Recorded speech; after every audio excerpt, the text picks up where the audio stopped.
So this guy is asking the hard-hitting questions. Are men predators or is women's fear irrational? Like those are the only two options. So he is saying it's not fair to men that women have this fear of men. And I was having a similar conversation with my neighbor the other day because she was telling me that her family locks their house and car doors. And I was saying, but that's completely irrational because burglaries aren't that common, and you're implying to all the innocent people who are walking past your locked house that you think they're going to burglarize your house. That's not fair. That's rude. It's rude is what it is. And my neighbor, rightly so, called me a fucking idiot because that's a stupid as shit thing to say to somebody. I didn't actually say it, but I'm just trying to prove a point.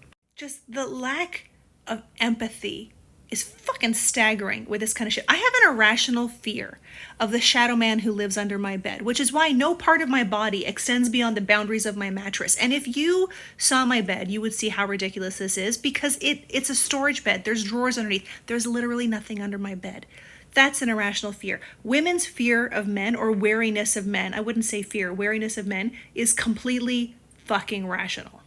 It starts when we're children, like barely out of diapers, it starts. Close your legs, sit like a lady, sit up straight. Probably don't be alone with Uncle Bill for too long. Then, when you're like 8 or 9, probably younger, I'm sure the women in the comments will tell me the first age they felt sexualized by a man.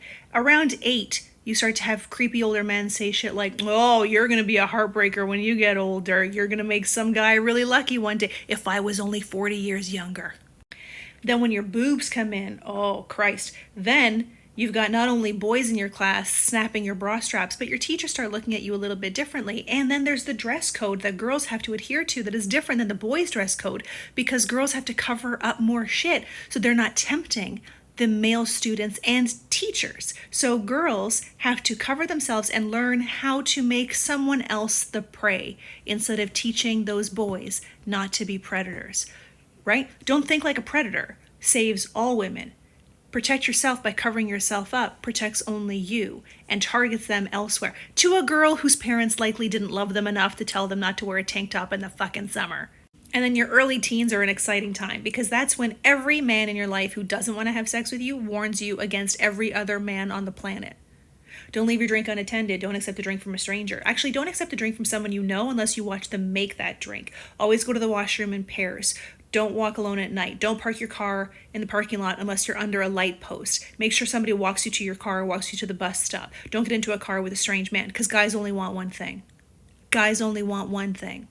And all of that happens before we're even of legal age to enter a bar. All these guys seem to think that women have this wariness of men because they got catcalled once when they were 19, and not because of that 30-year-old man who kept showing up at their job every single day when they were 14, asking them, what time do you get off work? Let me drive you home. Let me walk you to the bus stop. I want to make sure that you get home safely.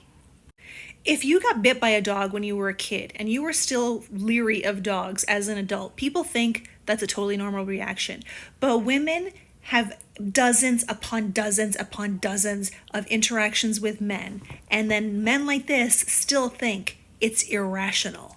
And you know what's killer? It's the same type of guy who will tell other guys to be careful around women because of false allegations, which happen very infrequently. They will also tell other guys, you got to make sure you get a paternity test, bro. Make sure that baby's yours. When that also happens much less frequently than women being assaulted or followed or harassed. It happens to women constantly, but we're the irrational ones. Okay, get fucked.